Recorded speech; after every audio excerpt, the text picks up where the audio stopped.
So last lecture तक हम लोगों ने डेफिशिएंसीज खत्म किया था.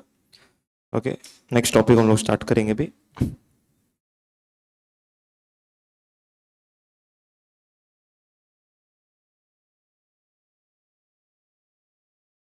Constitutional provisions. Constitutional provisions with respect to GST. देखो, कोई भी लॉ अगर आता है, income tax law, GST law या फिर एनी अदर लॉ, कॉन्स्टिट्यूशन में पावर होना चाहिए कि वो लॉ को वो लोग लेके आ सके.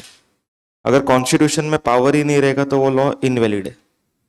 बराबर है. तो कॉन्स्टिट्यूशन में पावर किधर से मिलता है? लोकसभा राज्यसभा में पास होता है.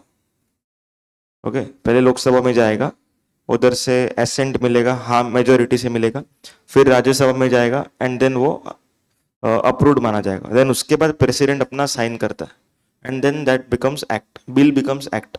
ओके, अभी जीएसटी में ये जो प्रोसीजर है, ओके, वो किस तरीके से हुआ होगा वो भी हम लोग देख रहे हैं. सो जीएसटी में लोगों ने क्या किया, union, state and concurrent. Okay, ये तीन लिस्ट हम लोगों ने देखा था.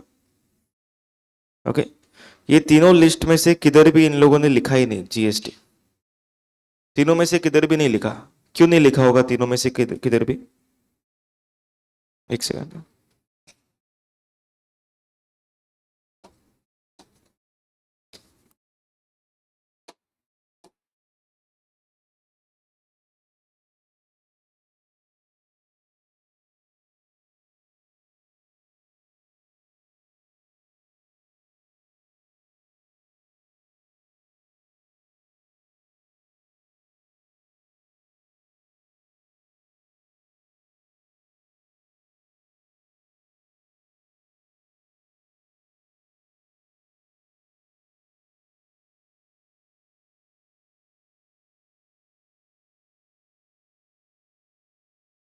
Okay, union, state and concurrent तीनों में से किधर भी नहीं लिखा है. उसका रीजन क्या, देखो.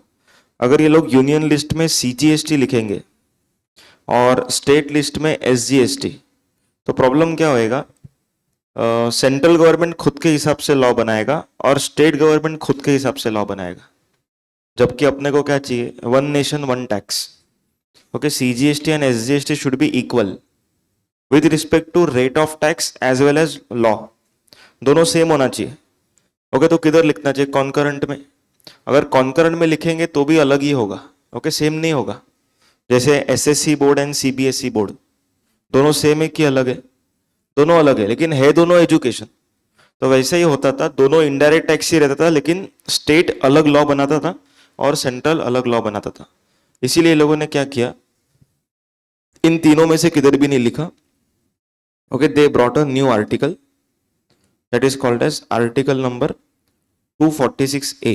कौन सा आर्टिकल लाया? 246A. अब ये आर्टिकल के अंदर they mentioned two clauses. Okay, 246A करके आर्टिकल आया, उस आर्टिकल के अंदर दो क्लॉजेस ये लोगों ने मेंशन किया. ओके, पहला clause is for intra state supplies. First clause is for intra state supplies and second clause is for inter state supplies. Okay, दो क्लॉज मेंशन किया लोगों ने. फर्स्ट क्लॉज किसके लिए मेंशन किया? इंट्रा स्टेट, मतलब विद इन द स्टेट अगर हम लोग कुछ बेच रहे हैं, ओके, तो उसके ऊपर जीएसटी का जो लॉ है वो कौन बनाएगा. ओके, ऐसा ये लोगों ने लिखा है. इंट्रा स्टेट के केस में कौन बनाएगा, क्या लग रहा है? बोलो. इंट्रा स्टेट के ऊपर कौन सा टैक्स लगता है? CGST and SGST. इंट्रा मतलब with in the state. Okay, अभी सीजीएसटी मतलब कौन सा गवर्नमेंट? Central government. और एसजीएसटी मतलब स्टेट गवर्नमेंट. तो दोनों जन लॉ बनाएंगे. तो यहां पर इन लोगों ने इस तरीके से लिखा, union and state, okay, both shall have power to make law.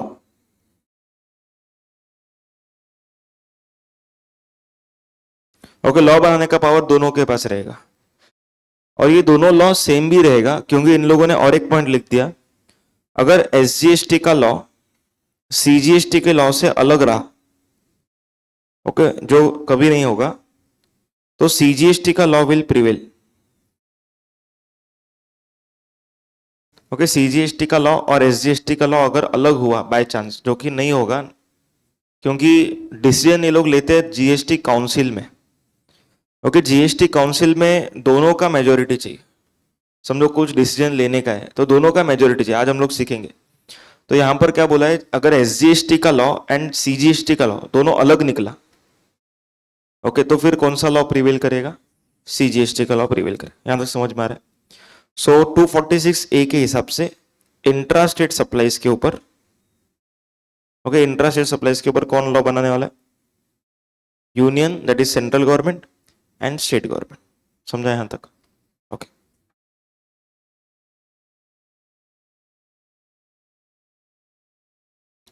उसके बाद inter state supplies. Inter state supplies के ऊपर लॉ बनाने का पावर इन लोगों ने पार्लियामेंट के पास रखा है, that is again central government. Parliament shall have power to make law.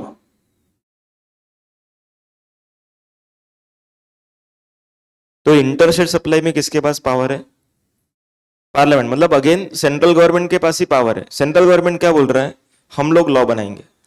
उसका लॉजिक मैंने कल बताया था। ओके, महाराष्ट्र से गुजरात अगर सामान जा रहा है, ओके, तो कौन सी गवर्नमेंट को मिलना चाहिए, गुजरात को। ओके, तो ये डिसाइड कौन करेगा कौन सी गवर्नमेंट को मिलेगा, सेंट्रल गवर्नमेंट विल डिसाइड, क्योंकि कॉम्प्लिकेटेड ट्रांजेक्शन्स पॉसिबल है। ओके, जैसे हम लोगों ने बोला था कि लेक्चर लेने के लिए महाराष्ट्र में आया, फिर लेके गया गुजरात में। ओके, तो यहां पर हम लोग देख सकते हैं कि गवर्नमेंट कौन सी है वो मालूम नहीं पड़ रहा है। Okay, so parliament will have the power to make law. अब पार्लियामेंट ने क्या किया, ये पावर को यूज करके, ओके, एक नया आर्टिकल बनाया, आर्टिकल नंबर 269A। कौन सा आर्टिकल बनाया, 269A, मतलब 246A का क्लॉज 2। ओके, उसके साथ इन लोगों ने क्या ऐड किया, 269A। अभी इसमें लिखा IGST shall be levied on interstate supplies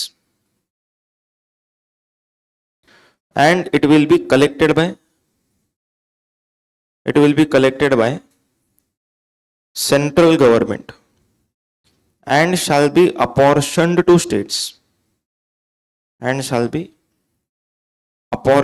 to states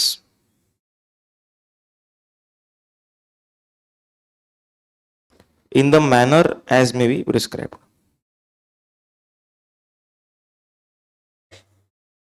देखो क्या हुआ अभी, आर्टिकल नंबर 246A के सेकेंड क्लॉज ने क्या बोला था, कौन लॉ बनाएगा, पार्लियामेंट।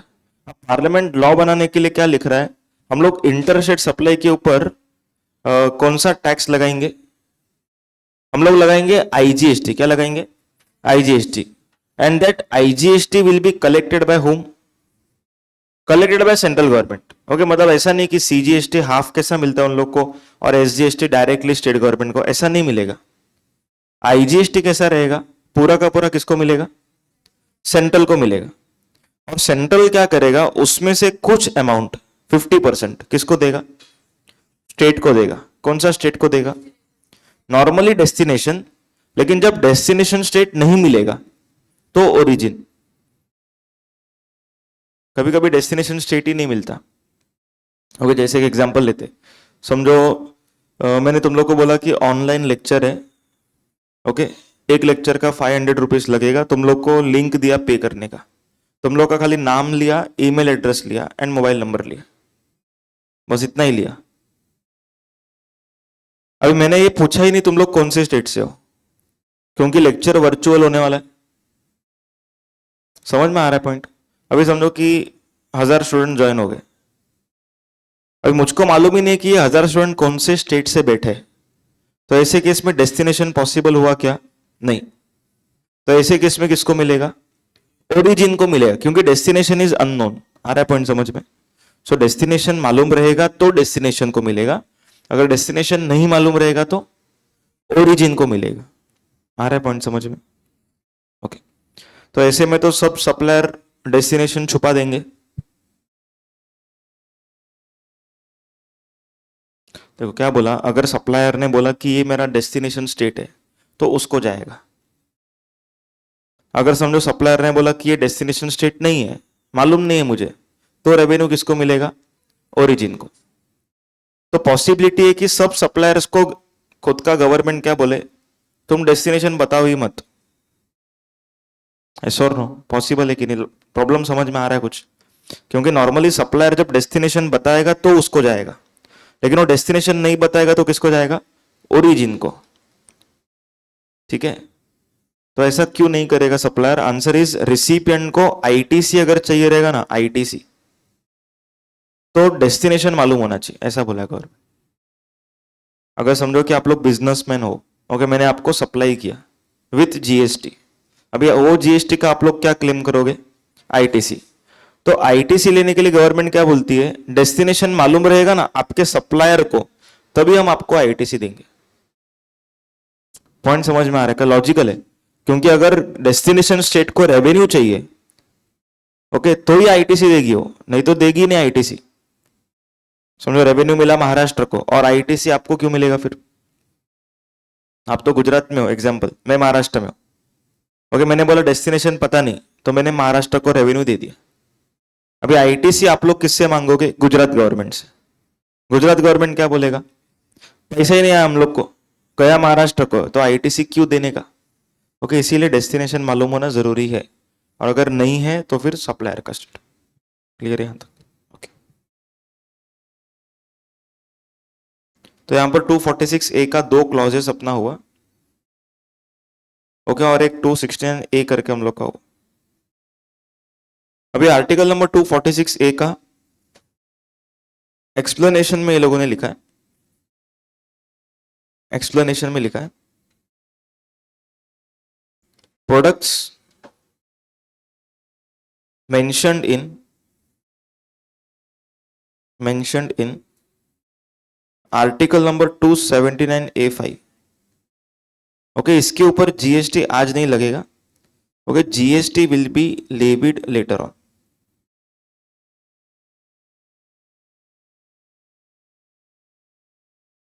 देखो, products mentioned in article number 279A5, okay, ये आर्टिकल है, उसके अंदर कुछ प्रोडक्ट के बारे में लिखा है, और गवर्नमेंट बोलता है कि उसके ऊपर जीएसटी जो रहेगा ना, आज नहीं लगेगा, ओके, बाद में लगेगा। कब लगेगा? बाद में लगेगा। तो ये कौन से प्रोडक्ट है पहले वो समझते हैं।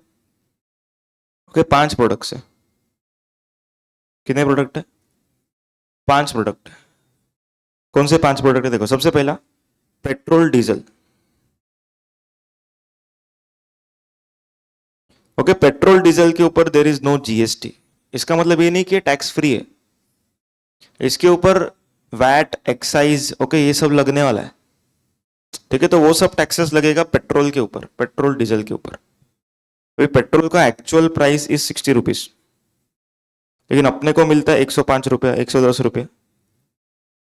तो इसके बीच में जो गैप है वो क्या है? ये टैक्स है। समझ में आ रहा है क्या पॉइंट सब लोग को? तो अगर समझो जीएसटी आया, जीएसटी का मैक्सिमम रेट इज 40%,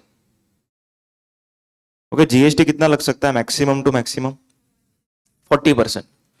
अभी अगर समझो पेट्रोल को जीएसटी में लेके आ गए, ओके, तो पेट्रोल कितने का मिलेगा अपने को? 60 प्लस 40%, 84। लेकिन आज के तारीख पे महंगा मिल रहा है, ओके, तो जीएसटी में अगर ये पेट्रोल वगैरह आ जाएगा ना, तो पेट्रोल का प्राइस कम हो जाएगा। इसीलिए लोग जीएसटी में लेके नहीं आ रहे, क्योंकि ये रिसोर्स ऑलरेडी स्कैर्स है। समझ में आ रहा है पॉइंट? ऑलरेडी पेट्रोल कम है, ओके, आने वाले 20 साल में खत्म हो जाएगा, ऐसा प्रेडिक्शन है, ओके। तो ये लोग बोलते हैं जितना महंगा रहेगा उतना ये लोग कम वापरेंगे, तो इसको ज्यादा ही रखो। तो जीएसटी में लेके नहीं आने का पर्पस समझ में, okay. A is for aviation turbine fuel.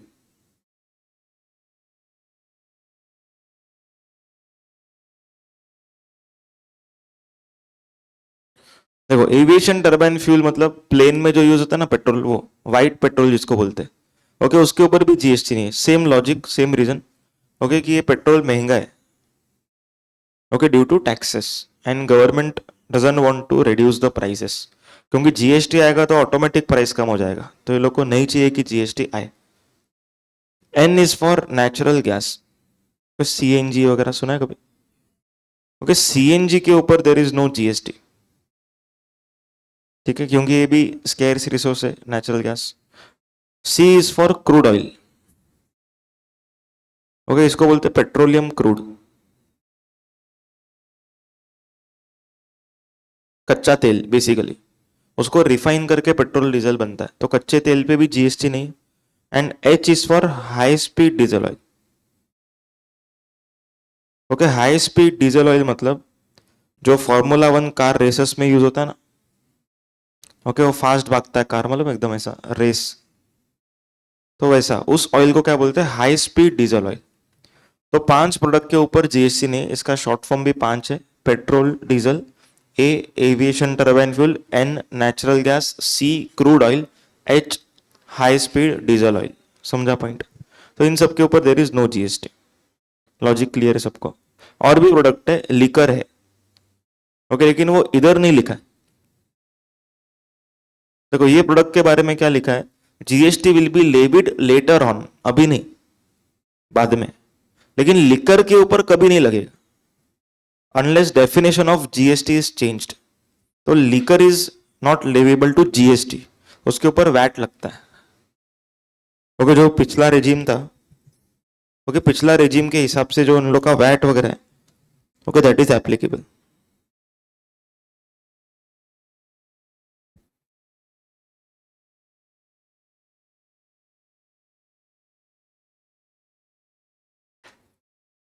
आया समझ में सब लोगों को? Everyone clear? तो 5 प्रोडक्ट के बारे में समझा सब लोगों को? And doubts in this? तो article number 246A, 269A, 279A5, okay, इतना तक अपना हुआ, क्लियर है यहां तक? अभी हम लोग मेन आर्टिकल पढ़ेंगे, जीएसटी का डेफिनेशन। क्या डेफिनेशन है जीएसटी का, सोचो। ओके, ये आर्टिकल में लिखा है पहले तो, article number 366(12)A, GST is a tax on, मैं पहले फुल फॉर्म लिख रहा हूं, goods and services tax, not service tax, goods and services tax is a tax on supply of goods or services or both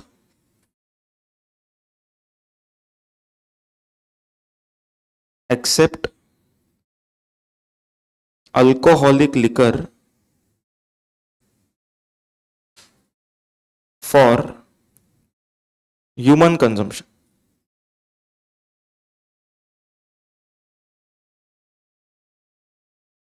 okay, GST का definition है, okay, इसके ऊपर अपने को अभी डिस्कशन कर। तो GST is a tax on supply of goods और सर्विसेज और both except alcoholic liquor for human consumption. मतलब लिकर के ऊपर टैक्स नहीं है, वो इधर से दिख रहा है अपने को, ओके, हम लोग बाद में उधर तक जाएंगे, पहले first line. Okay, GST is a tax on, बोलो, सप्लाई ऑफ गुड्स और सर्विसेज। मतलब जीएसटी लगने के लिए हम लोग का एक्टिविटी क्या होना चाहिए? सप्लाई बाद में, पहले क्या होना चाहिए? गुड्स और सर्विस होना चाहिए। क्या होना चाहिए? गुड्स और सर्विस में से कुछ तो होना चाहिए। मतलब यहां पर ना 2 स्टेप्स अपने को दिख रहा है, 2 कंडीशंस दिख रहा है जीएसटी लगने के लिए। सबसे पहला condition, our activity should be of goods और सर्विसेज, एंड सेकेंड पॉइंट क्या दिख रहा है? It should be supply. यहां तक समझ में आ रहा है? देखो मतलब ये दोनों पैरामीटर फुलफिल करना है अपने को। पहला पैरामीटर क्या है, अपना ट्रांजेक्शन गुड्स होना चाहिए, ओके, या तो सर्विस होना चाहिए, दोनों में से एक तो चीज होनी ही चाहिए वो। And second, it should be supply. आगे भी 2 पॉइंट है, लेकिन डेफिनेशन से जितने पॉइंट आ रहे हैं वो 2 है। आगे के जो 2 पॉइंट है वो जीएसटी लॉ के हिसाब से आएंगे, तो हम लोग उन दोनों पॉइंट के ऊपर बाद में डिस्कस करेंगे, पहले इन दोनों के ऊपर। तो now we will be studying the definition of goods.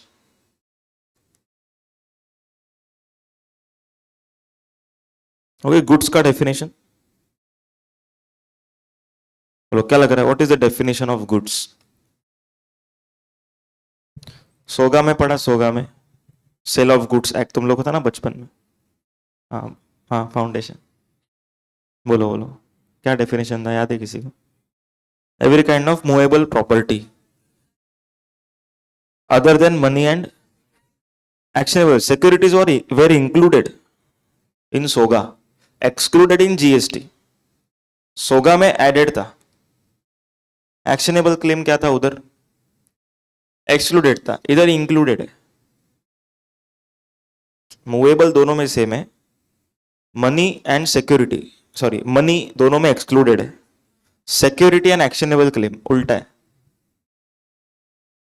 Okay, security उधर क्या था, उधर इंक्लूडेड था सोगा में, एक्शनेबल क्लेम एक्सक्लूडेड था, अभी इधर उल्टा है।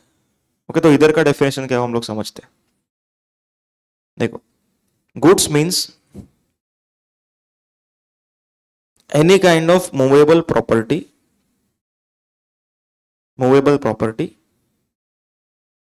other than money and security, other than money and securities, but includes actionable claims,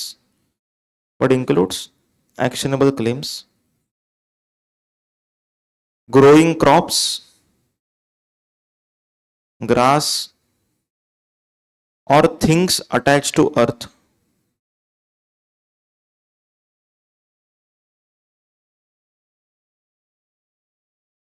which are severed on or before contract of supply।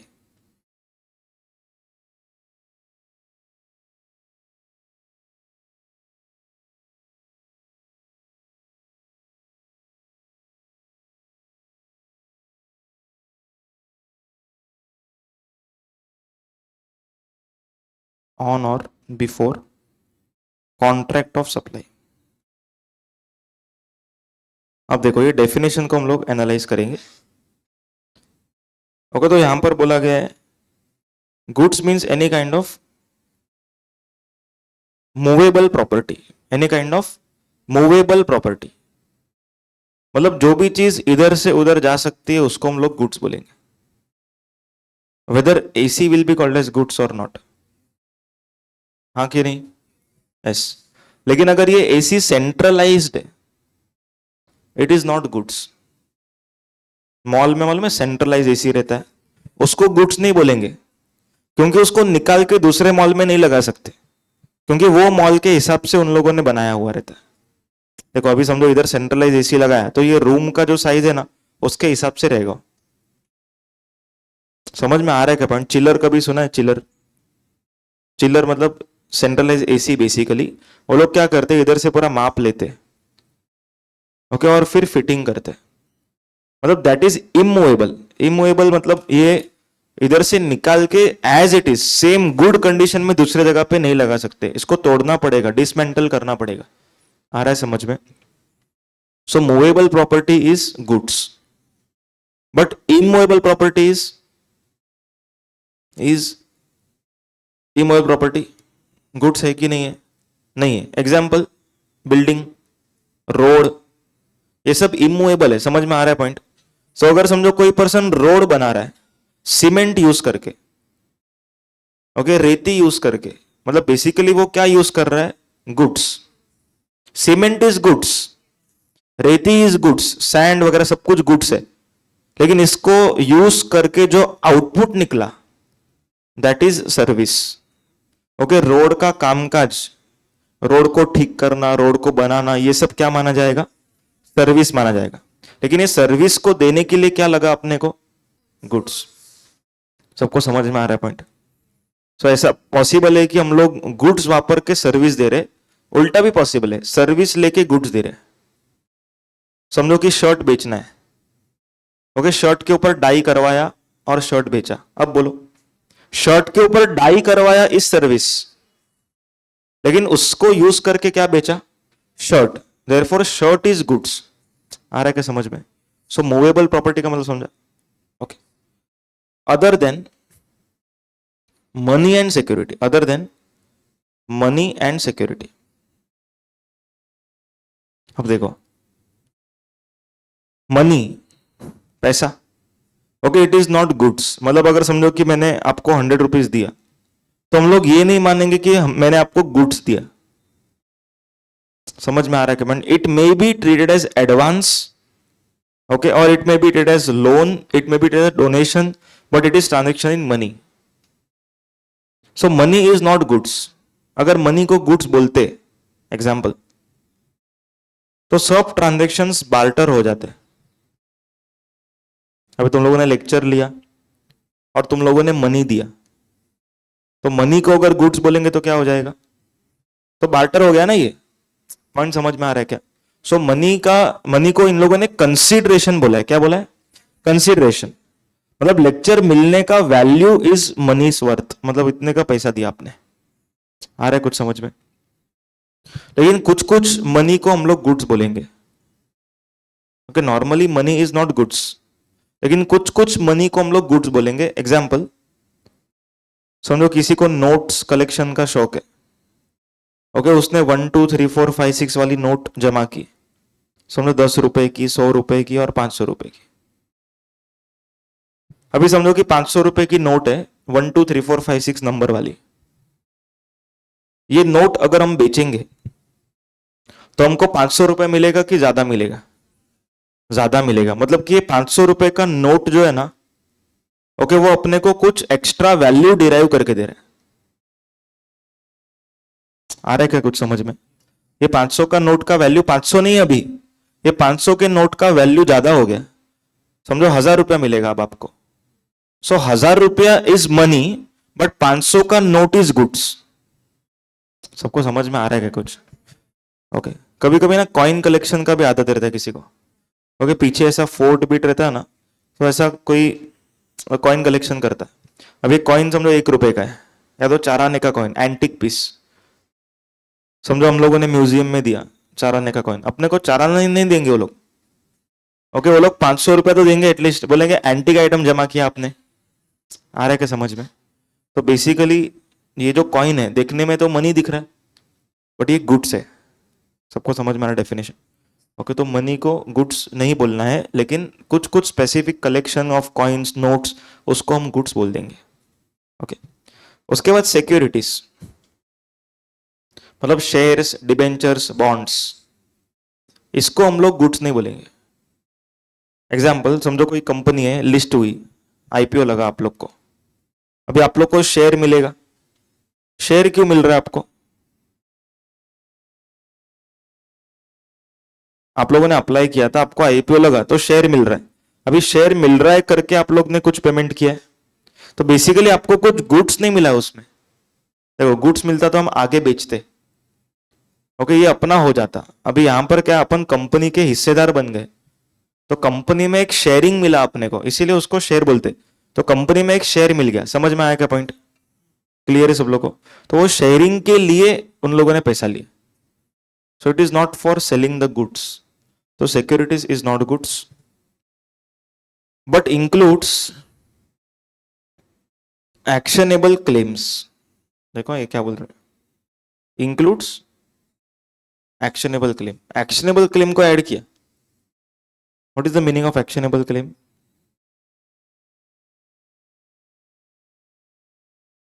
बोलो, एक्शनेबल क्लेम का मतलब?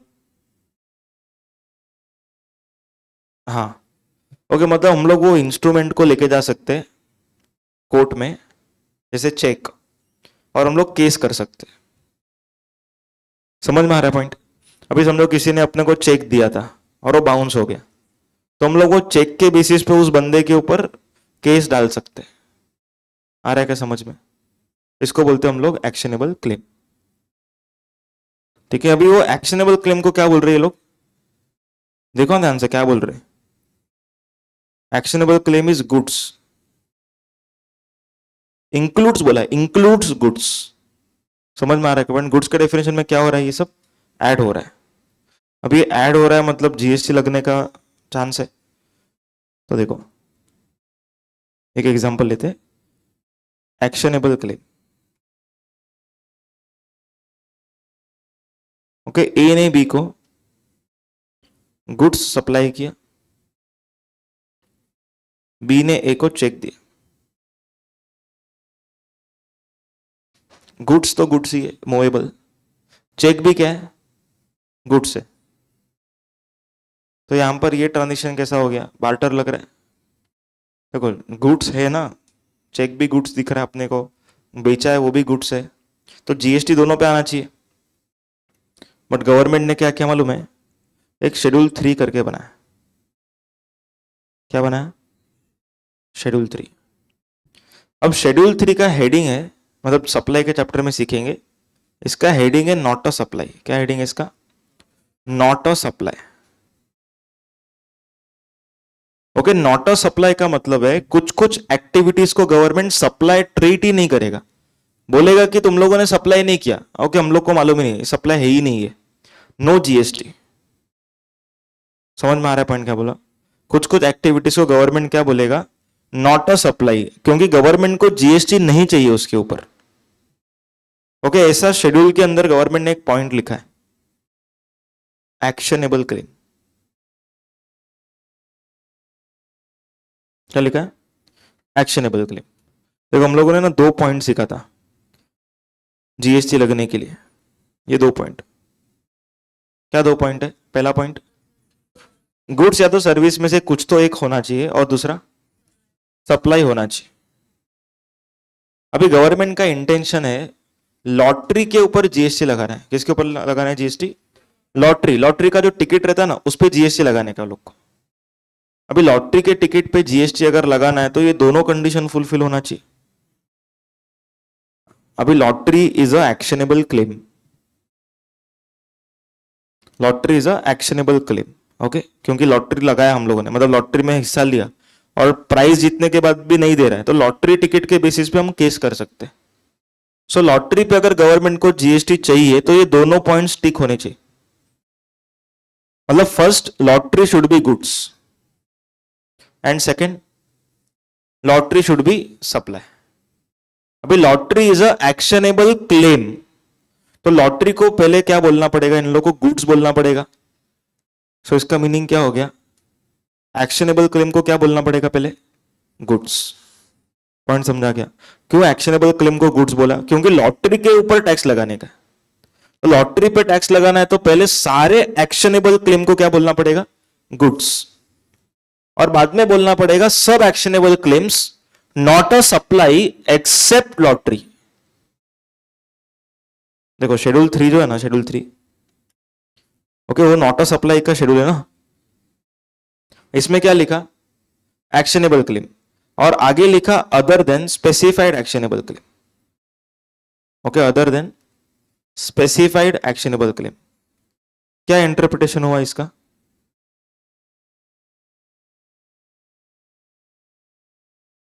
ओके, तो स्पेसिफाइड एक्शनेबल क्लेम को सप्लाई मानने का कि नहीं मानने का? ये लाइन को पढ़ो, देखो नॉट अ सप्लाई लिखा है और आगे लिखा है actionable claim other than specified actionable claim. तो स्पेसिफाइड एक्शनेबल क्लेम को सप्लाई मानने का कि नहीं मानने का? मानने का, क्योंकि नेगेटिव शेड्यूल का अदर देन है। तो गवर्नमेंट क्या चाहता था? स्पेसिफाइड एक्शनेबल क्लेम क्या बने? सप्लाई। और सप्लाई बनने के लिए पहले इसको क्या बोलना पड़ेगा? गुड्स। इसीलिए पहले सबको गुड्स बोल दिया और बाद में सबको बोल दिया भाई सब लोग सप्लाई नहीं है except actionable claim, specified actionable claim. समझा? लॉजिक समझ में आया क्या क्यों उसको इंक्लूड किया? सोगा में एक्सक्लूड क्यों करते थे? क्योंकि वो गुड्स ही नहीं है एक्चुअली में तो। ओके, लेकिन लॉटरी पे गवर्नमेंट को जीएसटी चाहिए, क्योंकि लॉटरी के ऊपर पहले भी टैक्स था। आज भी टैक्स होना चाहिए, नहीं तो लॉटरी सस्ता हो जाएगा। ओके, लॉटरी का टिकट सब लोग खरीदते बैठेंगे फिर। ओके, आया क्या समझ में यहां तक? तो movable property other than money and security, but includes actionable claims. यहां तक क्लियर है? Other than money security actionable claim add हो गया। आगे, growing crops, grass, things attach to earth. Crops को ये लोग गुड्स बोल रहे, झाड़ को ये लोग गुड्स बोल रहे। देखो एकदम simple logic,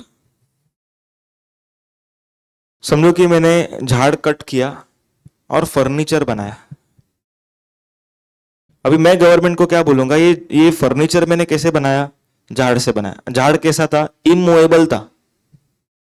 but goods includes movable property, goods includes movable property. पर ये जो मैंने बनाया है फर्नीचर, वो तो इमूवेबल को मैंने कट करके मूवेबल बनाया। समझ में आ रहा है क्या पॉइंट?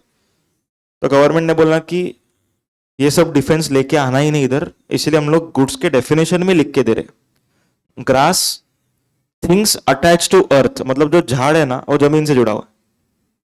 ओके, उसको अगर आपने कट करके फर्नीचर बना के बेचा तो हम लोग क्या मानेंगे? गुड्स मानेंगे। ओके, झाड़ को एज इट इज किसी को बेच दिया तो इमूवेबल, लेकिन झाड़ को अगर आप लोगों ने कट किया, विच आर सीवियर्ड ऑन और बिफोर कॉन्ट्रैक्ट ऑफ सप्लाई, मतलब झाड़ को अगर आपने कट किया, फर्नीचर बनाया एंड बेचा, तो हम लोग क्या मान लेंगे? गुड्स। सबको समझ में आ गया? तो ये सब चीजें इमूवेबल पे उग रही है, तो लोग भी इसको क्या बोलेंगे? ये तो इमूवेबल ही था। ओके, मैंने इसको मूवेबल बनाया, so originally it was immovable, लेकिन बेचने के टाइम तो मूवेबल है ना, तो इसके ऊपर जीएसटी आएगा, मतलब गुड्स माना जाएगा। यहां तक समझ में आ रहा है सब लोगों को? सो गुड्स का definition clear everyone? Any doubt in definition of goods? देखो हम लोगों ने शुरुआत किधर किया था? जीएसटी का डेफिनेशन हम लोग पढ़ रहे थे। Okay, GST is a tax on supply of goods और सर्विसेज, मतलब पहला एक्टिविटी हमारा गुड्स होना चाहिए या तो सर्विस होना चाहिए। अभी हम लोग सर्विस के बारे में पढ़ेंगे।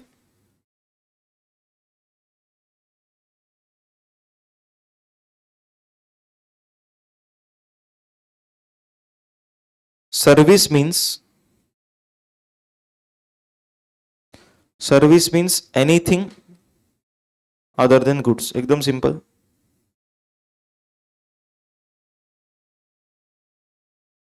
मतलब जो चीजें गुड्स नहीं है वो सब क्या है? सर्विस। लेक्चर, मूवेबल प्रॉपर्टी है क्या? कुछ नहीं है। अगर है तो भी नोट्स है, and notes is not the principal supply. Okay, main तो लेक्चर है ना। ओके, तो यहां पर lecture is a service because it is not goods. Other than goods comma money and security, मतलब जो मनी एंड सिक्योरिटी है वो ना तो गुड्स है ना ही सर्विस है। आ रहा है कुछ समझ में? So money and securities are neither goods nor service, मतलब इसके ऊपर जीएसटी ही नहीं है। समझो किसी ने किसी को लोन दिया, नो जीएसटी, क्योंकि पैसा दिया। समझ में आ रहा है पॉइंट सब लोगों? ओके, अब देखो इसमें आगे लिखा है but includes. Okay, but includes usages of money.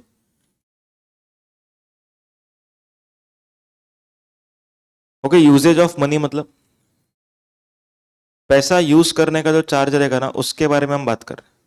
किसके बारे में बात कर रहे हैं? पैसा यूज करने का चार्जेस। ओके, जैसे इंटरेस्ट, समझो आप लोगों ने मेरे को पेमेंट किया। ओके, इंटरेस्ट मैं आपको पे कर रहा हूं हर महीना। Okay, so interest would be called as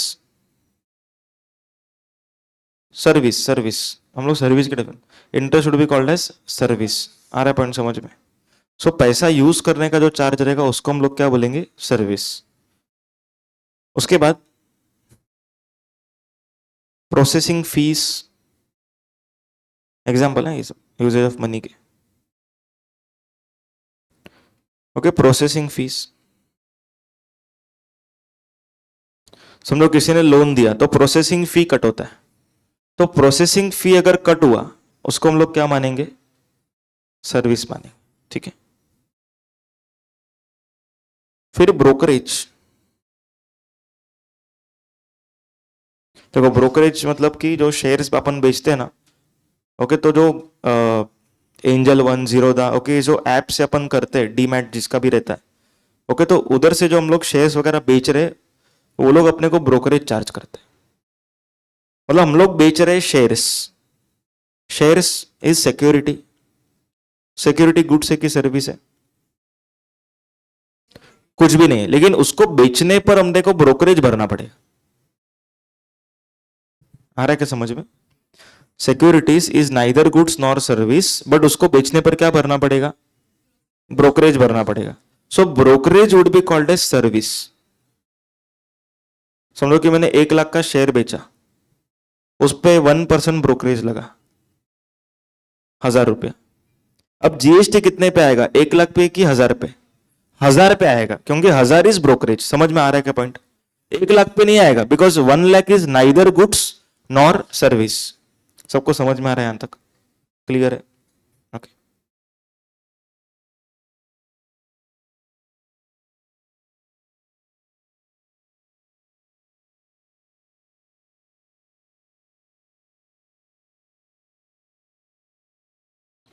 conversion of foreign exchange. समझो आप लोग दुबई जा रहे हो, तो आप लोग रुपीस को कन्वर्ट करके दिरहम में लेके जाओगे, बराबर है? तो यहां पर क्या होता है, फॉरेक्स डीलर अपने को चार्ज करता है। देखो 1 लाख रुपया रुपीस टू डॉलर करने का 1 लाख रुपया चार्ज नहीं होगा।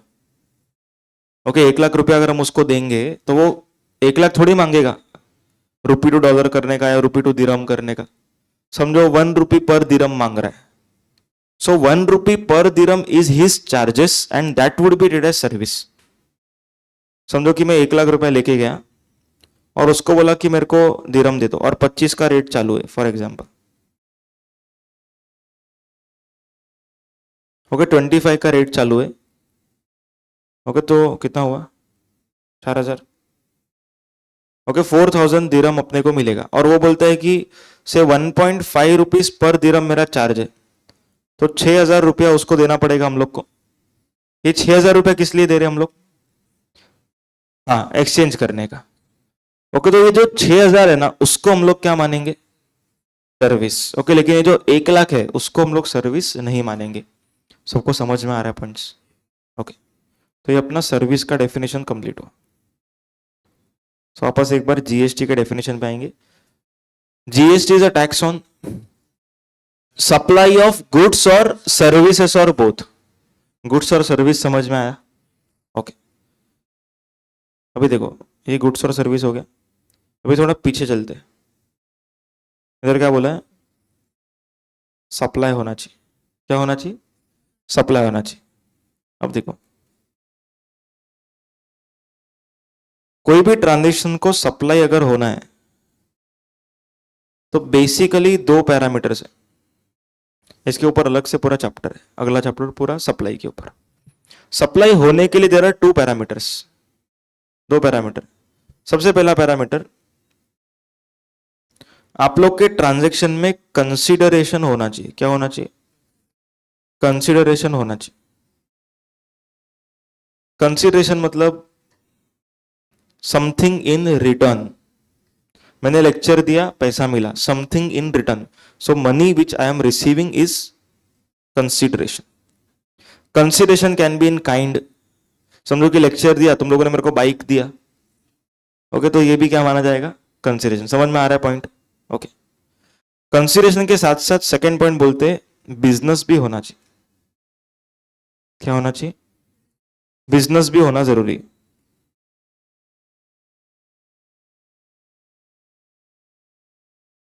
देखो, दो दो कंडीशन है सप्लाई होने के लिए। पहला कंडीशन कंसीडरेशन होना चाहिए, और दूसरा कंडीशन बिजनेस होना चाहिए। एक एग्जांपल लेते हैं।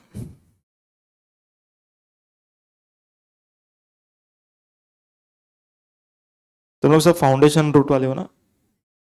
डायरेक्ट एंट्री हो? ओके, कितना डायरेक्ट एंट्री? ओके, तुम लोग का टी बाय हो गया ना सबका, मतलब ओके। 65 के ऊपर रहेगा तो ही दे सकते हैं ना, ऐसा कुछ रूल है? टी बाय में कुछ मार्क्स रहता है? 55 है, इतना गिर गया लिमिट? ओके, हम लोगों ने 65 था। ठीक है, वो जान दो, एक एग्जांपल लेना है। अभी समझो आप लोग के पास जूने पुराने बुक्स है, 12वीं तो सब लोग पास है। ओके, अब 12वीं का बुक्स रखा है क्या अब तक? किधर गया बुक?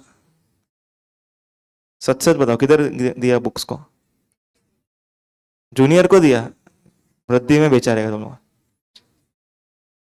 कोचिंग क्लास को दिया? ओके, देखो अपन ना नॉर्मली क्या करते हैं, रद्दी में दे डालते, बोलते कि नहीं चाहिए अभी बुक्स, रद्दी में। फाउंडेशन का भी दे देना, रखा रहेगा तुम लोगों ने अब तक, कभी काम नहीं आएगा। मैंने भी ऐसा सोच कर रखा था, मैंने सीपीटी का रखा था, इंटर आईपीसीसी था वो टाइम, तो आईपीसीसी का रखा था, फाइनल तक रखा था मैंने सब बुक्स। वो मालिये पे ही था, फाइनल भी पास हो गया तो भी मालिये पे ही था, सीए बन गया तो भी मालिये पे था। और तब वैसा ट्रेंड नहीं था वो सब बुक बना के ऐसा हाइट के साथ, तो मेरा हाइट पे तो मैच भी नहीं होएगा। और इतना बुक तो पढ़ा भी नहीं था जितना वो लोग रील्स में दिखाते हैं, वो लोग भी नहीं पढ़ते, आजू बाजू का बुक्स लेके बनाते। ओके, देखना उसमें कभी साइंस का भी टेक्स्ट बुक दिखेगा। ओके, तो हम लोगों ने क्या किया, रद्दी में बुक बेच दिया एग्जाम्पल, तो सेल ऑफ बुक्स।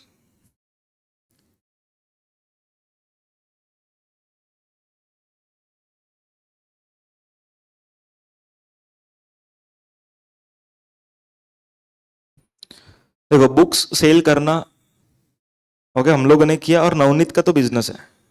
ओके, तो यहां पर अगर हम लोगों ने बुक्स बेचा रद्दी वाले को, हम लोग को पैसा मिलेगा कि नहीं? मिलेगा, पर केजी के हिसाब से जो भी रहेगा वो देगा। लेकिन क्या ये अपना बिजनेस है? नहीं है। तो ये दोनों कंडीशन फुलफिल नहीं हो रहा है, therefore this transaction is not a supply. आया समझ में? अभी नवनीत जो बुक्स बेच रहा है उसमें कंसिडरेशन है। ओके, और रिटेलर को बेच रहा होगा, होलसेलर को बेच रहा होगा, तो उधर उन लोग को पैसा मिल रहा है। एंड नवनीत का ये बिजनेस है। ओके, तो यहां पर बिजनेस भी है, देयरफॉर इट इज सप्लाई। सबको समझ में आ रहा है क्या पॉइंट? देखो, ये चेक करने से पहले हम लोग को क्या चेक करना चाहिए था, whether we are supplying goods और सर्विस, यस और नो। अभी बुक्स आर गुड्स नॉर्मली, ठीक है, तो यहां पर अपना फर्स्ट क्राइटेरिया तो उधर ही फुलफिल हो गया। फर्स्ट क्राइटेरिया क्या है बोलो फटाफट से, गुड्स या तो सर्विस होना चाहिए, तो यहां पर गुड्स है, फर्स्ट कंडीशन चेक। ओके, उसके बाद सेकंड कंडीशन क्या है, सप्लाई होना चाहिए। अभी सप्लाई होने के लिए दो पैरामीटर क्या चेक करेंगे, कंसिडरेशन एंड दूसरा बिजनेस। आया समझ में? ओके, तो ये दो कंडीशन जो हम लोगों ने पढ़ी, दो मतलब ये दो नहीं, ऊपर वाला, गुड्स और सर्विस एंड सप्लाई, ये दोनों जो पॉइंट्स डिराइव हो रहे, they are coming from definition.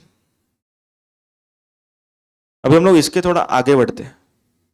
Okay, इन दोनों पॉइंट के आगे जो यहां पर नहीं है, जो लॉ में पढ़ेंगे तब मिलेगा। ओके, देखो, गवर्नमेंट बोलता है कि अगर आपका ट्रांजेक्शन गुड्स है या फिर सर्विस है और वो सप्लाई भी है, तो जीएसटी लगेगा कि नहीं लगेगा? नॉर्मली लगेगा, लेकिन पॉसिबिलिटी है कि नहीं लगेगा। Okay, let us understand why. तो एक बार आपस से, पहला कंडीशन गुड्स और सर्विस, दूसरा कंडीशन सप्लाई, और सप्लाई होने के लिए हाँ consideration and business. Everyone getting the point? Third point क्या है देखो, अभी government says that supply should be a taxable supply. क्या होना चाहिए? टैक्सेबल सप्लाई होना चाहिए। देखो, गवर्नमेंट हर एक सप्लाई के ऊपर टैक्स नहीं लगाती। अभी वेजिटेबल का एग्जांपल लेते हैं, किसका? वेजिटेबल। ओके, भाजी वाले ने अपने को भाजी बेचा, गुड्स है कि सर्विस है? गुड्स है। ओके, वो सप्लाई कर रहा है कि नहीं, देखो पैसा ले रहा है अपने से और उसका बिजनेस भी है, तो उसको क्या वेजिटेबल पे जीएसटी भरना पड़ेगा? नहीं। समझ में आ रहा है क्यों? बिकॉज वो जो बेच रहा है वो ट्रांजेक्शन टैक्सेबल नहीं है, गवर्नमेंट ने उसको बोला है एग्जेम्प्ट। ओके, एग्जेम्प्ट समझ में आता है? एग्जेम्प्ट वर्ड, ओके, एग्जेम्प्ट मतलब नो नीड टू पे टैक्स। ओके, तुम लोगों को एग्जेम्पशन मिलता है 60 के ऊपर। अभी एग्जेम्पशन मिलना मतलब क्या? वो पेपर नहीं देना। अभी यहां पर टैक्स का एग्जेम्पशन है, मतलब क्या नहीं देना? टैक्स नहीं देना। समझ में आ रहा है? एग्जेम्पशन का मतलब राहत बेसिकली। तो यहां पर अगर वेजिटेबल कोई बेच रहा है तो वो सप्लाई तो कर रहा है, बट फिर भी उसको टैक्स नहीं देना। क्यों? क्योंकि गवर्नमेंट ने उसको क्या बोला, आपका सप्लाई क्या माना जाएगा? Exam supply. Everyone clear? आ रहा है समझ में? ओके। अगर मान के चलो कि वो टैक्सेबल सप्लाई कर रहा है, तो जीएसटी भरने का कि नहीं भरने का? क्वेश्चन सुनो ध्यान से। गुड्स बेच रहा हूं या फिर सर्विस दे रहा हूं, सप्लाई भी कर रहा हूं, टैक्सेबल भी है, अभी अभी टैक्स भरने का कि नहीं भरने का? और गवर्नमेंट बोलता है अभी भी नहीं भरने का। अभी और एक पॉइंट देखने का, whether you are taxable person और नॉट। आप लोग कौन होने चाहिए? Taxable person. What is the meaning of taxable person? Government से सब लोग को जीएसटी भरने की जरूरत नहीं है। उन्हीं लोगों को जीएसटी भरना है जिन लोग का टर्नओवर एक लिमिट के ऊपर है। अभी समझो कि पान बीड़ी का दुकान नीचे, एग्जाम्पल, जैसे तुम लोग ब्रेक में जाते हो, कौन जाता है? कोई नहीं जाता। बाजू वाले में नहीं जाते, दूर। ओके, सुनो तो टैक्सेबल पर्सन, अभी वो जो पान बीड़ी का दुकान है, ओके, उसका टर्नओवर बहुत कम रहेगा, so he is not a taxable person. लेकिन वो सब चीजें टैक्सेबल बेच रहा है, सिगरेट बेच रहा है। अभी सिगरेट को एग्जाम थोड़ी रखेगी गवर्नमेंट। समझो लॉजिकली, सिगरेट एग्जाम रहेगा कि टैक्सेबल रहेगा? बट ऑब्वियसली टैक्सेबल रहेगा। ओके, लेकिन पान बीड़ी का दुकान वाला बेच रहा है, इसीलिए उसके ऊपर टैक्स नहीं। पॉइंट समझ में आ रहा है क्या? लेकिन अगर कोई बड़ा दुकान वाला बेचेगा तो टैक्स आ जाएगा। ओके, क्योंकि वो टैक्सेबल पर्सन है।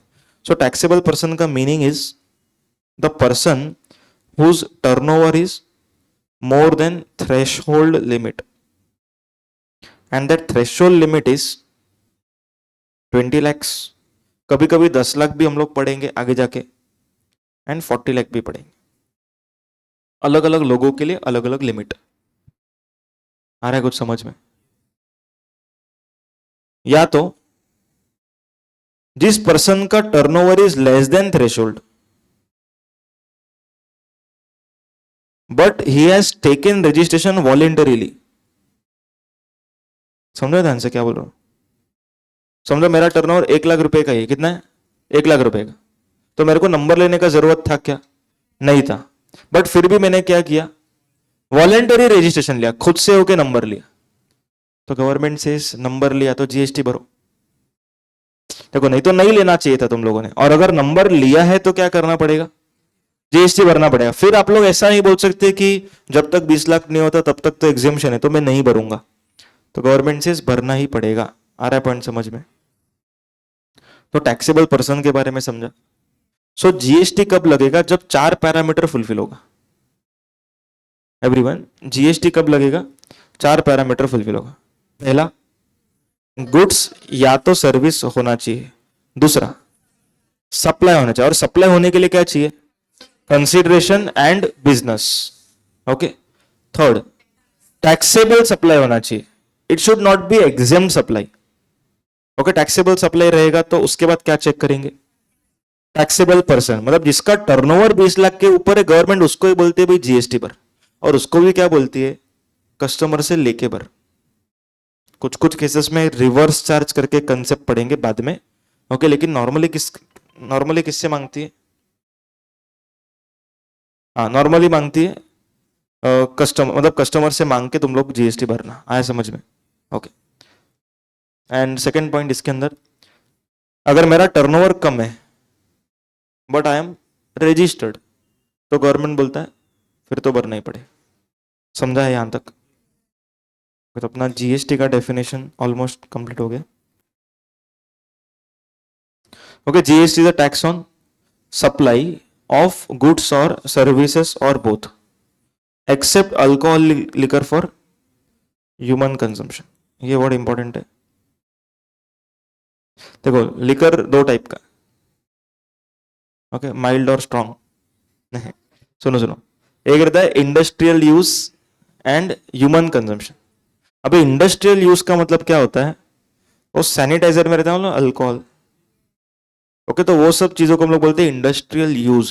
उस लिकर के ऊपर जीएसटी आएगा, लेकिन कौन से लिकर पे जीएसटी नहीं आएगा, जो पीने वाला लिकर है उस पे नहीं आएगा। ओके, सो इंडस्ट्रियल यूज का जो लिकर रहेगा,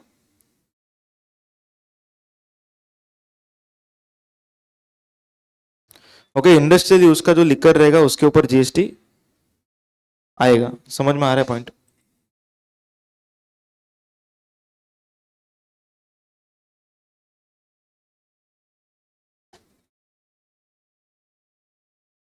एवरीवन क्लियर?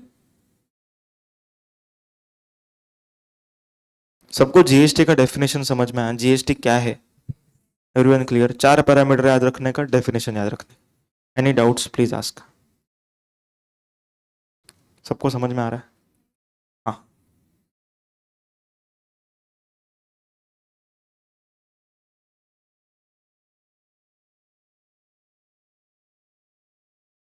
कंज्यूमर अभी एमआरपी पे बिकता है, ओके, उसके अंदर इंक्लूडिंग रहता है, okay, it is inclusive of all taxes. अभी ना रिसेंटली थोड़ा लॉ चेंज हुआ है इन लोग के लिए, ओके, ये लोग को वैल्यू एडिशन मतलब जो मैन्युफैक्चर है ना उसको ही पूरा टैक्स भरने को बोल रहे हैं ये लोग। अभी समझो कि कौन सा सिगरेट का कंपनी है, गोल्ड फ्लिक एग्जाम्पल, मेरे काका पीते थे इसके लिए मेरे मालूम है। कोविड में उनका हालत खराब हो गया, क्योंकि पैसा नहीं था तो सिगरेट खरीद नहीं सकते, तो आदत जिसको था ना वो लोग का बैंड बच गया, ये जान दो। हाँ, तो फिर गोल्ड फ्लेक करके समझो कि एक ब्रांड है। अभी गोल्ड फ्लेक आगे बेच रहा है डिस्ट्रीब्यूटर को, डिस्ट्रीब्यूटर बेच रहा है रिटेलर को, रिटेलर बेच रहा है कंज्यूमर को, लेकिन पूरा टैक्स कौन भरेगा? Gold flake. ओके, तो इस तरीके से इन लोगों ने किया, क्योंकि क्या हो रहा था ना, ये लोग कैश में बहुत बेच रहे। Okay, Gold Flake proper bill में बेचेगा, आगे ये लोग कैश में बेचेंगे। इसीलिए गवर्नमेंट ने क्या बोला कि भाई तुम ही पूरा जीएसटी भरो। एमआरपी तो तुमको ही मालूम है ना, तुमने ही सेट करके दिया है, manufacturer always sets the MRP. Okay, तो एमआरपी तुमको मालूम है तो तुम ही भरो टैक्स, ठीक है? बोलो, एनी अदर डाउट? पूछो पूछो, कुछ डाउट तो पूछो, बिना डाउट के कैसे आगे जाना। हाँ बोलो, जो लोग नए नए आए। कितने लोग आज फर्स्ट टाइम आए? बहुत ज़्यादा लोग दिख रहे थे मेरे को। ओके, तो अभी से आओगे कि आज टेस्ट करने आए थे? ओके, ठीक है। मतलब कॉलेज में एग्जाम चालू है? कौन सा कॉलेज? एसआईएस? पर ये लोग भी इधर से भी एसआईएस के लोग हैं ना, एसआईएस के इधर भी है। अब कौन कौन एसआईएस का? इतने लोग, देखो इतने लोग तो रोज आ रहे हैं। क्या क्या? अच्छा, आप थर्ड ईयर में, ये लोग कौन से फर्स्ट ईयर में? Second year? Third year? तो थर्ड ईयर के लोग भी आ रहे हैं। कैसे प्रॉक्सी मारते जरा गाइड करो। ओके ठीक है, अभी से रेगुलर आना, और सब लोग लेक्चर मिस मत करना, कोई भी lecture. It will cost you only, not me. Okay, मेरा तो फिक्स है।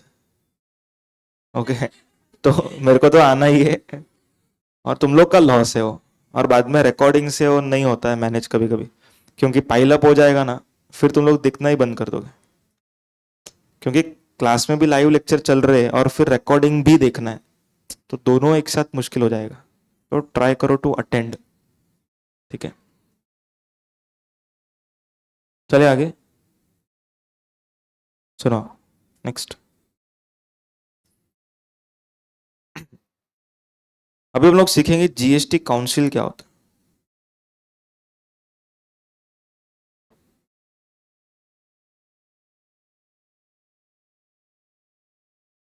जीएसटी काउंसिल, अब जीएसटी काउंसिल मतलब एक ऐसा कमिटी, ओके, जो जीएसटी का डिसीजन लेने के पहले बैठता है। ओके, लोग साथ में बैठेंगे, ओके, मिल बांट के खाएंगे पिएंगे और रेट बढ़ाएंगे जीएसटी का। अभी बीच में याद है कैरेमल पॉपकॉर्न का आया था, देखा ना तुम लोगों ने? और रेट बढ़ा दिया था, 5% था पहले, अभी 18 कर दिया कैरेमलाइज पॉपकॉर्न। तो ये जो डिस्कशन है, वो डिस्कशन किधर से वायरल हो रहा था? जीएसटी काउंसिल मीटिंग से। देखो ये लोग ऐसा रैंडमली थोड़ी बात करेंगे कि जीएसटी का रेट बढ़ाना है, कुछ तो एक टॉपिक होना चाहिए, कुछ तो एक स्टैंडर्ड फॉर्म होना चाहिए फॉर मीटिंग। तो यहां पर जीएसटी काउंसिल में क्या होता है, सेंट्रल गवर्नमेंट के लोग एंड स्टेट गवर्नमेंट के लोग, ओके, दोनों जन आते हैं। Okay, central government and state government, okay, इन दोनों के लोग रहते हैं इस काउंसिल के अंदर। और ये लोग कौन से मैटर पे डिस्कस करते हैं? देखो, जीएसटी का रेट बढ़ाना है कि कम करना है, ओके, इस पे डिस्कशन करेंगे। जीएसटी का जो थ्रेशोल्ड है, ओके, इसको बढ़ाना है कि कम करना है, कोई प्रोडक्ट को एग्जेम्प्ट करना है कि टैक्सेबल करना है, ओके, कुछ स्पेसिफिक लोगों को एग्जेम्पशन देना है कि नहीं, वो, ओके, स्पेसिफिक मैटर्स। ओके, कोई लॉ में डिफिकल्टी आ रहा है, ओके, टू इम्प्लीमेंट, तो इम्प्लीमेंटेशन का जो डिफिकल्टीज होता है, ओके, वो भी डिस्कस करेंगे ये लोग। तो ये सब ये लोग डिस्कस करते हैं। समझ में आ रहे लोग क्या काम करते हैं? ये सब डिस्कस करते हैं। अभी डिस्कस करने के लिए ये लोग का एक मीटिंग होता है, इसको हम लोग क्या नाम देते हैं? GST council meeting. समझ में आ रहा है पॉइंट? ओके। अभी काउंसिल का काम क्या मालूम है? काउंसिल का काम है डिसीजन लेके रिकमेंड करना। क्या काम है उनका? डिसीजन लेके रिकमेंड करना। अभी लोग रिकमेंड किसको करेंगे? सेंट्रल गवर्नमेंट को। और सेंट्रल गवर्नमेंट का काम क्या है? इस डिसीजन को नोटिफाई करना। देखो काम ध्यान से देखो, GST council can not decide, decide मतलब नोटिफाई नहीं कर सकता, रिकमेंडेशन दे सकता है। समझ में आ रहा है पॉइंट? अभी एग्जाम्पल समझो कि तुम लोगों ने मिलकर डिसाइड किया कि लेक्चर का टाइमिंग 2 बजे होना चाहिए, बट क्या तुम लोग का बात मान लेंगे क्लास वाले? नहीं मानेंगे। मतलब मान भी सकते हैं, नहीं भी मान सकते। मतलब कि जीएसटी काउंसिल का काम कितना है? रिकमेंड करने जितना काम है, लेकिन इंप्लीमेंट करना है कि नहीं वो कौन देखेगा? Central government and state government. अभी यहां पर जीएसटी काउंसिल में कितने लोग होते हैं वो समझते हैं पहले अपन। ओके, सेंट्रल गवर्नमेंट के 2 जन होते हैं। सेंट्रल गवर्नमेंट के कितने जन? 2 जन। ओके, सबसे पहला union finance minister. Okay, union finance minister जो निर्मला सीतारमन। ओके, तो ये सेंट्रल गवर्नमेंट की मेंबर है। And revenue secretary of India. Okay, मतलब स्टेट सेक्रेटरी भी बोलते हैं इसको। सो रेवेन्यू सेक्रेटरी। तो ऐसे 2 जन रहते हैं सेंट्रल गवर्नमेंट से। ओके, एंड स्टेट गवर्नमेंट से टोटल 31 मेंबर्स होते हैं। कितने? 31 मेंबर्स। स्टेट्स कितने हैं? 28। तो ये 31 स्टेट के किधर से आ गए? हाँ, जो 3 यूनियन टेरिटरी है ना, जिसके पास खुद का सरकार है, जैसे दिल्ली, पौंडीचेरी एंड जम्मू कश्मीर, ये तीनों जन के भी ऐड हो जाते हैं।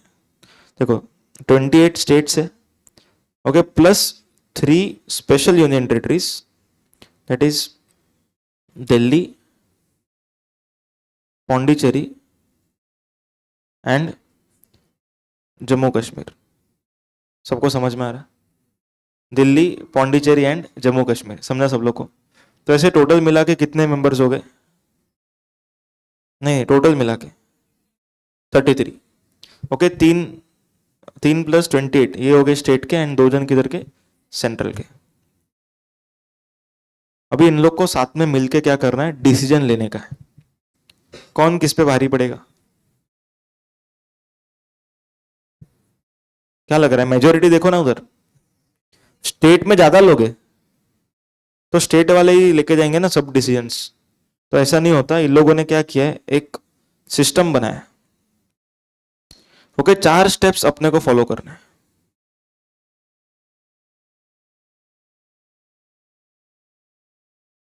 ओके, 4 स्टेप्स फॉलो करने एंड सीक्वेंस में करने के, तो बेटर। ओके, सीक्वेंस में करो। सबसे पहला है कोरम। क्या बोलते हैं सबसे पहला? कोरम। कोरम का मीनिंग क्या? हाँ, minimum number of members to be present in meeting so that meeting can start, simple. मतलब मीटिंग स्टार्ट होने के लिए कुछ स्पेसिफिक मिनिमम लोग तो आने चाहिए। अभी समझो कि लेक्चर में एक ही जन आया, तो लेक्चर स्टार्ट होगा क्या? हाँ होगा। ओके, तो लेक्चर का छोड़ दो। समझो कि स्पेसिफिक नंबर नहीं आया, समझो एक ही जन या दो जन आ गए मीटिंग में, और वो दोनों जन बोल रहे कि रेट बढ़ाते हैं, तो बढ़ा देंगे, चलेगा क्या? नहीं। ओके, तो यहां पर हम लोग को ना एक स्पेसिफाइड कोरम चाहिए। So quorum is 50% of total members. Total members कितने? 33 मेंबर्स है। ओके, सो 50% ऑफ 33 कितना आएगा? 16.5, मतलब एक आधा आएगा तो भी चलेगा। ओके, हमेशा राउंड ऑफ कैसे करना है अपने को? Higher digit, round off to next higher digit 17। 17 लोग आने चाहिए। कितने लोग आने चाहिए? 17। अभी ये 17 के अंदर भी बाइफर्केशन है। अभी मान के चलो कि 17 लोग स्टेट के लोग आ गए। देखो स्टेट में 31 लोग हैं, 31 में से 17 आ गए, 18 आ गए समझो, सेंट्रल का एक भी नहीं आया। Whether it is a valid quorum और नॉट? नो, क्योंकि अभी अपन देख रहे हैं उसके हिसाब से तो वैलिड लग रहा है। ओके, बट इंटरनली क्या बोला गया है? सेंट्रल एंड स्टेट दोनों के 50-50 आने चाहिए। मतलब सेंट्रल के कितने जन थे? 2 जन। स्टेट के कितने थे? 31। तो ये दो में से एक जन आना चाहिए। ओके, अगर वो मीटिंग में एब्सेंट है, मतलब एक जन एब्सेंट है, एक जन आ रहा है, तो चलेगा, लेकिन दोनों ही नहीं आ रहे तो नहीं चलेगा।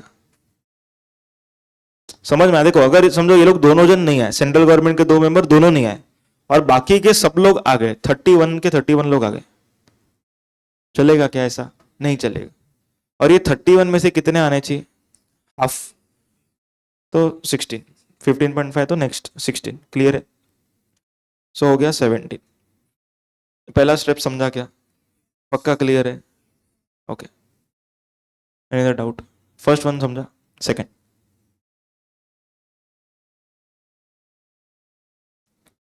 स्टेट गवर्नमेंट के फेवरेबल वोट्स।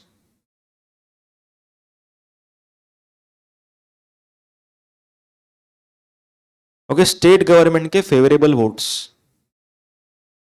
एक स्पेसिफाइड नंबर ऑफ मेजोरिटी होना चाहिए। ओके, तो यहां पर ये लोग बोलते हैं जितने भी लोग प्रेजेंट है, प्रेजेंट टोटल मेंबर नहीं है, जितने भी लोग क्या है प्रेजेंट है, उनमें से 2/3 लोगों ने हाँ बोलना चाहिए। कितने लोगों ने? 2/3 लोगों ने। तो members present into 2/3। Okay, let us take example. 20 लोग आए थे, एग्जांपल 20 लोग आए थे, 2 यहाँ के और 18 इधर के। देखो ये समझ में आएगा, इधर से इधर लिख रहा हूं मैं एग्जांपल। ओके, 2 जन सेंट्रल के आए थे, 18 जन कहाँ के आए थे? स्टेट के आए थे। नहीं उल्टा, 22 कर देता हूं मैं। ओके, 20 लोग स्टेट के है ना, तो इधर मैं 20 करता हूं, तो टोटल लोग 22 आए थे। ओके, उसमें से 20 लोग स्टेट के थे, तो स्टेट के कितने वोट फेवर में होने चाहिए? तो 2/3 बोल रहे लोग, तो कितने? ओके, 20 इंटू 2/3 कितना आंसर आ रहा है? 13 पॉइंट समथिंग आ रहा है, तो इसको हम लोग 14 बोलेंगे। आ रहा है क्या समझ में? वोट्स भी यहां पर लिख देता हूं। ओके, जो ग्रीन में लिखा है ना, ओके ऑनलाइन में ब्लू में जो लिखा है, ओके यहां पर 2 एंड 14 ये फेवरेबल वोट्स हैं, ऐसा मान के चलने का। मतलब ये दोनों जन जो है ना, सेंट्रल वाले दोनों जन हाँ बोल रहे, और स्टेट वाले 20 में से कितने हाँ बोल रहे? 14। अपने को कितने लोग हाँ चाहिए थे? 14 ही चाहिए थे, और 14 लोग हाँ बोल रहे, तो सेकंड इज फुलफिल्ड। सबको समझ में आया? First is also fulfilled, second is also fulfilled. Third, third बोलते हैं सेंट्रल गवर्नमेंट के जो वोट्स है ना, ओके उसमें से कितने फेवरेबल होने चाहिए। सुनो, ओके यहां पर लिखा है members present into 1/3। Okay, members present into 1/3। अभी है कितने लोग? 2 जन। मान के चलो दोनों जन आए तो 2 इंटू 1/3 कितना आंसर आएगा? 0.66। सो राउंडेड ऑफ टू 1। मतलब कि यहां पर एक जन हाँ बोलना चाहिए। अब इधर कितने लोग हाँ बोल रहे हैं अपने एग्जाम्पल में? 2 जन हाँ बोल रहे हैं। तो चलेगा कि नहीं चलेगा?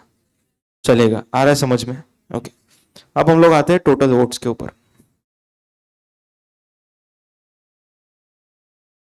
टोटल वोट्स, तो यहां पर गवर्नमेंट बोलती है 3/4 होना चाहिए। Okay, of members present. So total कितने लोगों ने वोट दिया है? देखो यहां पर 22 लोग ने, 22 का 3/4 निकालो। ओके, 3/4 इंटू 22 कितना आना चाहिए? 17 लोगों ने हाँ बोलना चाहिए था। अब अपने केस में कितने लोगों ने हाँ बोल रहा है चेक करो। 16 जन ने हाँ बोला। टोटल टोटल 16 जन ने हाँ बोला। कितने लोगों ने हाँ बोलना चाहिए था? 17। तो whether this decision can be taken or not? No, it can not be taken. सबको समझा पॉइंट? ओके, तो 4 कंडीशन एक बार वापस से। पहला कंडीशन, कोरम होना चाहिए। कोरम कितना? 50% ऑफ टोटल मेंबर्स। हाँ, टोटल मेंबर्स, नॉट प्रेजेंट, क्योंकि प्रेजेंट ही हम लोग चेक कर रहे हैं तो टोटल से चेक करेंगे। सो टोटल मेंबर्स का 50% लोग आने चाहिए। सेकंड, स्टेट गवर्नमेंट के कितने वोट होने चाहिए? हाँ, मेंबर्स प्रेजेंट का 2/3 मेजोरिटी होना चाहिए। तीसरा, स्टेट सॉरी सेंट्रल गवर्नमेंट का कितना होना चाहिए? 1/3 मेजोरिटी। तो एक जन ने हाँ बोलना चाहिए। और लास्ट, टोटल वोट्स का 3/4 लोगों ने हाँ बोलना चाहिए। Okay, then only decision can be taken. आ रहा है समझ में? अब इसको याद कैसे रखेंगे देखो।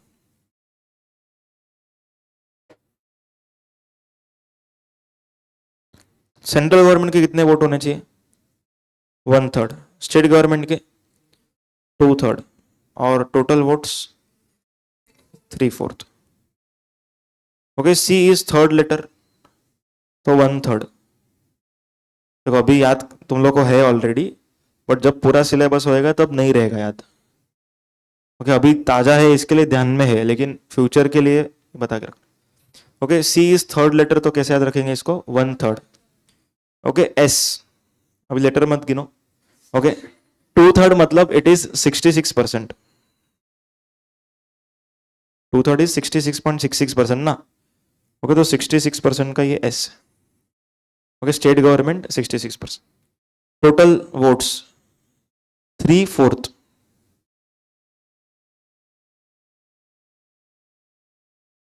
ओके, तो टोटल एंड 3। समझ में आया point? So central government 1/3, state government 66% and total votes 3/4। सबको समझा? ओके, अभी एक क्वेश्चन दे रहा हूं, तुम लोगों को करना है खुद से।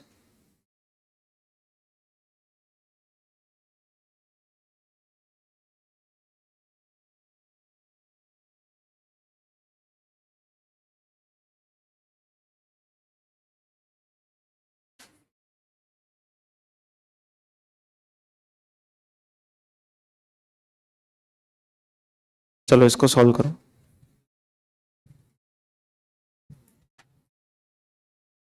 क्वेश्चन को इंटरप्रेट करो और सॉल्व करो।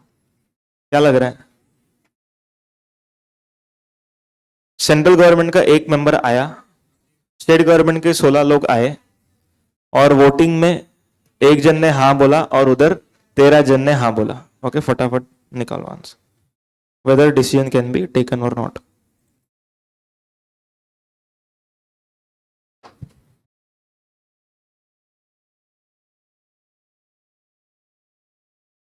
सब लोग नोटबुक बताओ।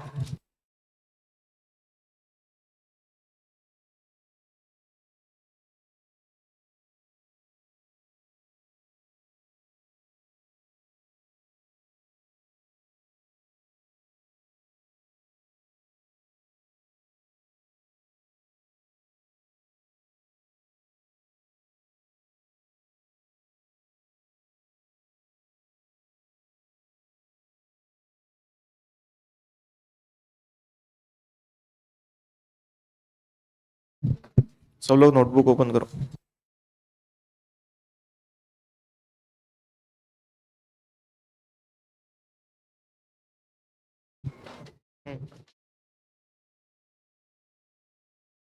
आपको एग्जामिशन, आपको एग्जामिशन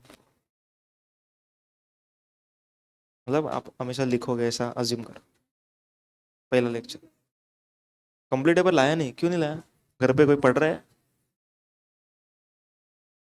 नोटबुक पिछला 2 लेक्चर का कंप्लीट है? नहीं नहीं, मेरा वाला लिखने का पूरा। ठीक है। चालू किया था और कंप्लीट नहीं किया, ये क्या बात हो गई? इंटर भी ऐसे ही हो जाएगा फिर, चालू किया पर कंप्लीट नहीं होगा फिर। ठीक है, करके आने का नेक्स्ट लेक्चर, कल ही है अपना नेक्स्ट लेक्चर। हाँ,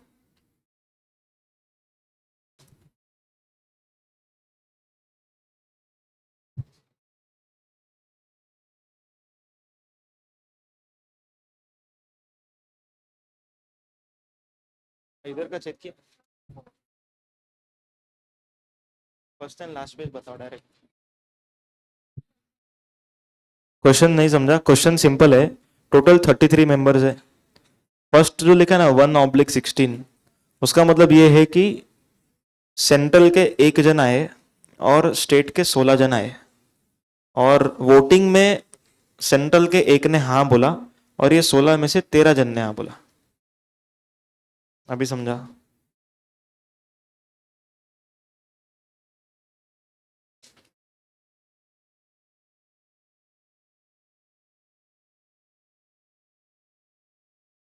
ठीक है। इधर,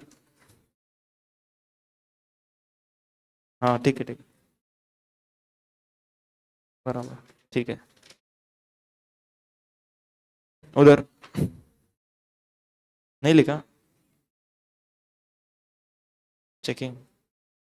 ये नहीं, कल और परसों का लेक्चर, कल लिख के आने का। हाँ इधर वाले,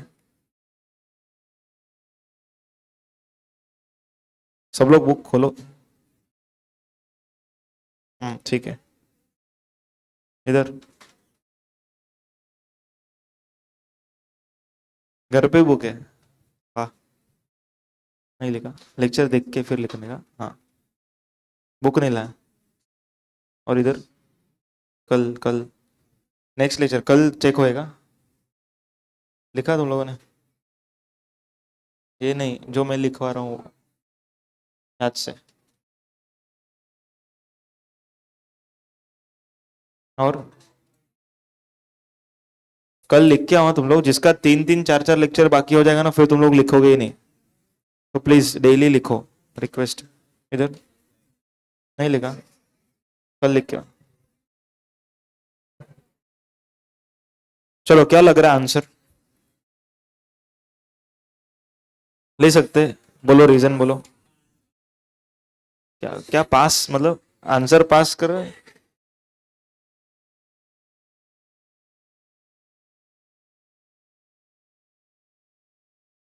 सुनो, सबसे पहला कोरम चेक करेंगे। ओके, अपने को कितने चाहिए थे? 17, तो ये फुलफिल्ड है। ओके, स्टेट गवर्नमेंट के वोट फुलफिल्ड है। ओके, क्योंकि 2/3 के ऊपर ही है। 16 का 2/3 कितना आता है? 10.6 मतलब 11। तो 13 जन ने हाँ बोला तो फुलफिल्ड। सेंट्रल गवर्नमेंट के 1 जन, तो ये बराबर है। और ओवरऑल टोटल वोट्स, हाँ टोटल 14 लोगों ने हाँ बोला है 17 में से, whether it is more than 3/4 or not. Yes, सबको समझा है? Okay, that's it for today. हाँ, 17 का 3/4 should be more than equal to 14। Okay, आज के लिए इतना।